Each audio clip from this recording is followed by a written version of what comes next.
जिस देश में 20 साल पढ़ाई करने के बाद भी 10,000 की नौकरी के लिए अगर नेताओं की तलबे चढ़ने पड़े तो मत कर ऐसी पढ़ाई, बना लाइसेंस, चला गाड़ी और कमाओ मानी, घुमाओ रानी। तुम्हें तो पता भी नहीं है कि दुनिया पहले से है ड्राइवर की दीवानी, है ना?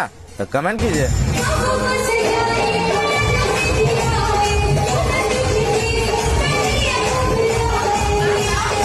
जिस देश में 20 साल पढ़ाई करने के बाद भी 10,000 की नौकरी के लिए अगर नेताओं की तलबे चढ़ने पड़े तो मत कर ऐसी पढ़ाई, बना लाइसेंस, चला गाड़ी